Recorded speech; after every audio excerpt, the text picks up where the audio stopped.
Hello, friends. So, welcome everyone to my channel. And of course, this channel is very important because it is for you students who are preparing for ICR net nematology. So, I can, guide you in some other way, like as I have already qualified it with 84%, and it's very simple, to qualify this exam. So, I can give you some tips. And the name of the book is Bajaj and Walia. You can, refer this book. It's very useful. And without wasting some time, today I'll be just sharing in a nutshell about a simple topic that is the plant nematode relationships. So, as we all know, the simple, mechanism of gall formation, that is how the gall formation takes place in case of nematodes.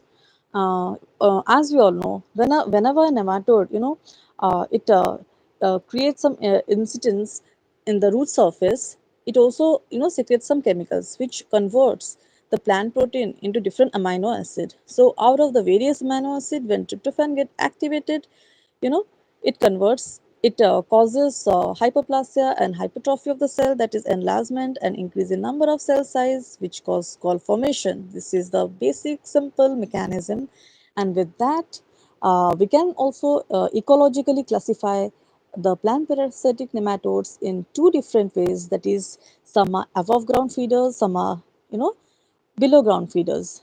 Very simple example I can give. You need not to, mug up every single nematode mechanism and everything. Simple examples with which all are, above ground plant feeders, which all are below ground feeders, which all are, endoparasitic nematode, sedentary, migratory, semi-endoparasitic nematode, ectoparasitic nematode, that is sedentary and again migratory type. You need to, just simply mug up those examples, and that is it. And at the end, I'll be just in a nutshell explaining about the biological races. For example, the biotypes. What's the difference? You must understand the difference between biotypes, pathotypes, and ecotypes, friends. Always in any areas, ICR exams, this question is very confusing and you need to understand what is that. So, starting with that, I'll be just in a nutshell explaining you. And if you want some, preparation chapter wise, you can drop me in the comment section. Let me know if 50 people will be there, then I'll be definitely sharing chapter wise all the notes and easy questions regarding this ICR net exam. So directly I'll be, telling you the difference. So exactly biotype is what? Whenever populations differ in respect of the reproductive potential of plant host genotypes. And what is genotypes? Again, it is the cultivar within a plant species. So that is known as biotype. Whereas pathotypes, it includes when populations behave differently as far their pathogenic capability is concerned, it is known as the pathotypes. Whereas ecotypes includes whenever the population shows optimum activity in different thermal regimes is known as ecotypes. So basing on this thing, friends, these nematodes, ecologically classification of this plant parasitic nematodes are divided above ground feeders and below ground feeders. So while talking about the above ground feeders, these are the, the nematodes which are feeding on the plant buds, on the leaves and the bulbs. For example, the seed gall nematode, example Anguina tritici, leaf and bud nematode, that is Aphelencoid species, stem and bulb nematode, that is Ditilencos species. You have to remember these three example, friends, nothing else to know. And the nematode which are feeding on the tree trunk. These are two nematode. It classifies into two groups. That is red ring nematode, that is Radinophylencus cocophilus. Another is pine wilt nematode, that is the Bursophylencus gylophilus. So friends, while the above ground feeders are two types which are feeding the flower buds, the leaves and the bulbs, and another feeding on the tree trunks. Second is the most important, friends. Just note it down. It comes in all the ARS exams, ICR net exams. Very, very important is the below ground feeders.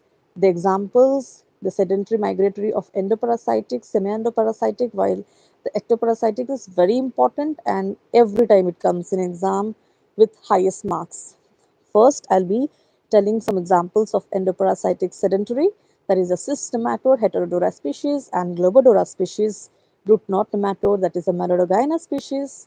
And migratory endoparasitic includes three important nematode, that is the Latian nematode Protalynchus species, burrowing nematode, that is the Rhadophilus similis, and the rice root nematode, that is the Hirschmannia species. So you have to definitely understand the mechanism of this endoparasitic, may it be sedentary or migratory, is very important. Those who are preparing must go deep in all the examples, their individual, diagnostic features, how the nature of damage, everything you have to remember. And this is also very important every time it comes in example, the semi-endoparasitic nematode, very easy, very simple. You have to just remember the two nematode, that is the citrus nematode and the reniform nematode. Citrus nematode is Tylenculus semipenetrans and reniform nematode is Rotolunculus reniformis friends. And another that is of less importance yet, examples also come like this ectoparasitic nematode, which is sedentary and migratory.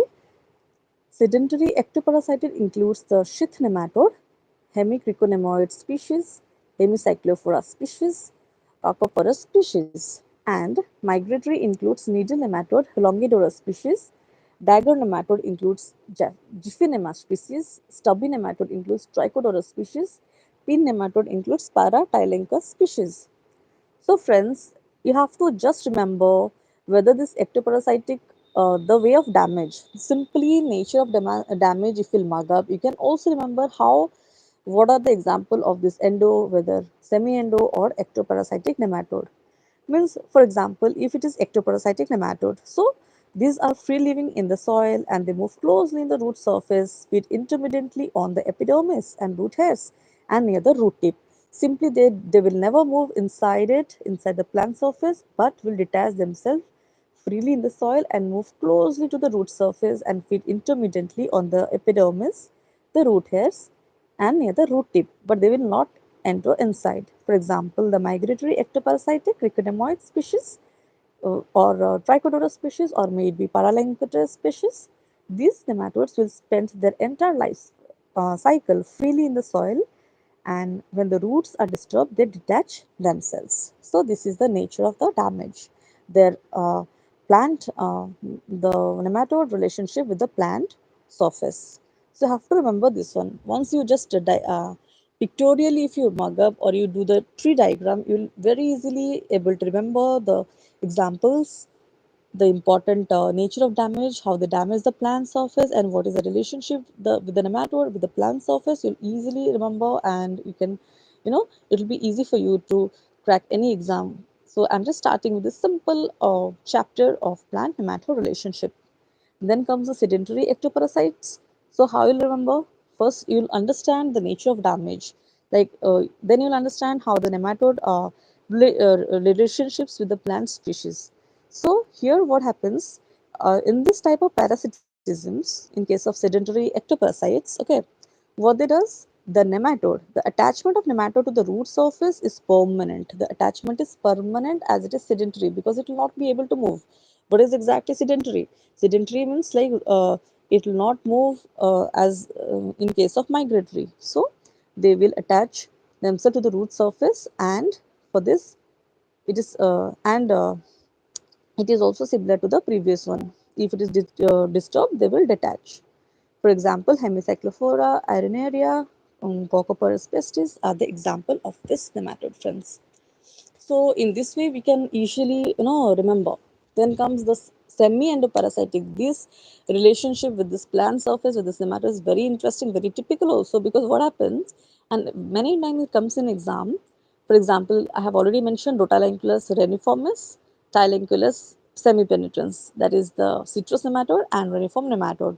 So what they do, the anterior part of this to nematode, okay, and the head and neck, that is permanently fixed to the cortex. It always comes very important. It always they fix the head and neck permanently in the cortex, and posterior part extends freely in the soil, friends.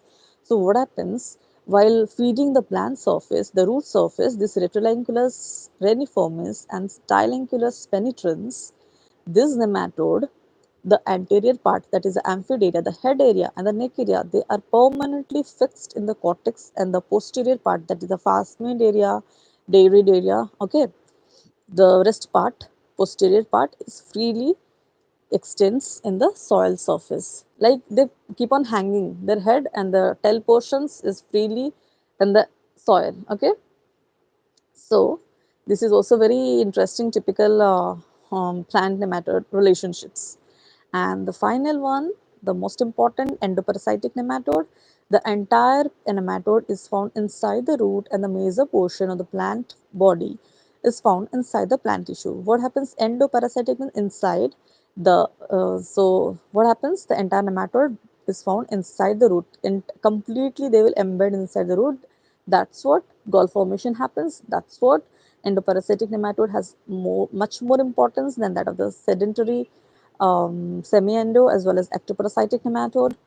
And the major important being the sedentary endoparasitic nematode Heterodora species and Melodogynous species being the most important cause maximum damage to all the vegetables, maybe flowers, maybe fruit crops, entire thing. What happens? The second stage larvae, that is a juvenile stage. What they does, they penetrate the root, let rootlets and become sedentary throughout the life cycle and inside the root cortex friends. So entirely they get embedded inside the root surface, completes the life cycle and cause damage silently. So their importance is much and it's very much important while the exam point of view as well, friends. So you need to mug up their entire nature of damage, how they cause damage to the plants, which parts they cause, like for example in the bulb area, the root area of this, solanaceous crops like the tomato, maybe potato, the brinjal, okay, the root and tuber crops. So these are mainly affected. And migratory endoparasitic like Hirsimanelia species, Pretilingus species, and Radifolus shimeli species. This no matter what they do, they move in the cortical parenchyma of the host plant root, and while migrating, they feed on the cells, multiply, and cause the necrotic lesions. Friend, wherever there is Petalinca species, the lesion species, they cause the necrotic lesions and they become brownish color. So it's very important to know this nematode will move in the cortical parenchymas of the host root, and while migrating they will feed on the cells, they'll multiply and they will cause the necrotic lesions. These are the example of the migratory endoparasitic nematode, Hirschmannalia species.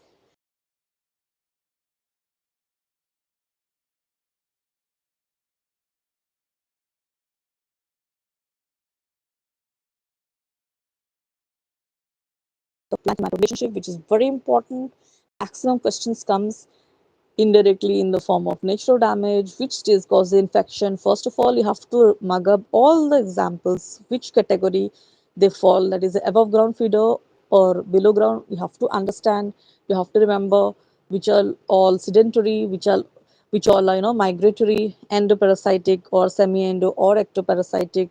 Then after you have to understand the nature of damage, how these all nematode causes damage to the plant, the cortex, the rootlets, and they are above ground or below ground. Okay, and after that, friends, I'll be explaining all this individual nematode, which all alkaloids they release and which is the active ingredient. This definitely comes in exam. So I'll be waiting for you all, friends. So let me know in the comment section if you all are interested. Definitely chapter wise or as per your interest, I'll be, narrating all this main important questions, discussing about all the in a nutshell, in a vivid manner in the next video, friends. So till then, I'll be waiting for all your comments. Thank you, friends.